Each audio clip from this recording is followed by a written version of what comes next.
ஏதோ ஓரளவு நல்லா சமைப்பேன். அவ்வளோதான். ஒரு காலத்தில அப்படிதான் இருந்துச்சு. ஆனா இப்பலாம் பார்த்தீங்கன்னா, பிரியாணி போலோனா என்ன கிச்சனுக்குள்ள தள்ளிடுறாங்க. பெருநாளைக்கு அப்படித்தான் இவ்ளோ பெரிய சட்டிய குடுத்து பிரியாணி பண்ண சொல்லிட்டாங்க. இவ்ளோ இது பண்ணியிருக்கேன். ஆனா ரைஸ் குக்கர்ல தான் பண்ணுவேன். கேஸ் ஸ்டவ்ல பண்ணது அன்னைக்கு தான் ஃபர்ஸ்ட் டைம் பண்ணேன். ஆனா அல்ஹம்துலில்லாஹ் ரொம்ப சூப்பரா வந்துருந்துச்சு. ஃபர்ஸ்ட்டு கொஞ்சம் அடி பிடிச்சுச்சு. ஏன்னா ஹீட் வந்து என்ன மாதிரி இருக்கும் அப்படின்னு தெரியாது இல்லையா? நான் பாட்டுக்கு நல்லா ஹை ஃப்ளேம்ல வச்சு விட்டேன். கறி நல்லா வேகணும் அப்படின்னு சொல்லிட்டு. அதுக்கப்புறம் பார்த்தீங்கன்னா அடி பிடிச்சிருச்சு. அதுக்கப்புறம் ஓரளவு வந்து பழகிருச்சு. பிரியாணி செய்றப்ப எப்பவுமே கறிய வந்து மசாலாவோட எடுத்துட்டு அதுக்கப்புறமா தண்ணி ஊத்துனீங்க அப்படின்னா சாப்பிடும்போது அந்த மசாலா கிரேவியோட கறி வந்து ரொம்ப நல்லா இருக்கும் டேஸ்ட். எனக்கே நம்பவே முடியல, நம்மளா இதை செஞ்சோம் அப்படிங்கிற மாதிரி இருந்துச்சு. ஏன்னா வீட்டில் நம்ம செஞ்சு கொடுக்கறத சாப்பிட்டு எப்படியா இருந்தாலும் நல்லா இல்லைன்னா நல்லா இருக்கு அப்படின்னு தான் சொல்லுவாங்க இல்லையா?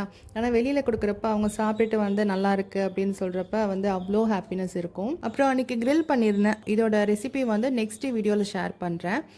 அதுக்கப்புறம் அன்றைக்கி காலையில் டிஃபன் பண்ணுற வேலையும் இல்லை, நைட்டே எல்லாமே பண்ணி முடிச்சிட்டோம். பள்ளியாசலுக்கும் போய் தொழுதுட்டு வந்துட்டு அல்ஹம்துலில்லாஹ் சூப்பராக வந்து பெருநாள் போச்சு.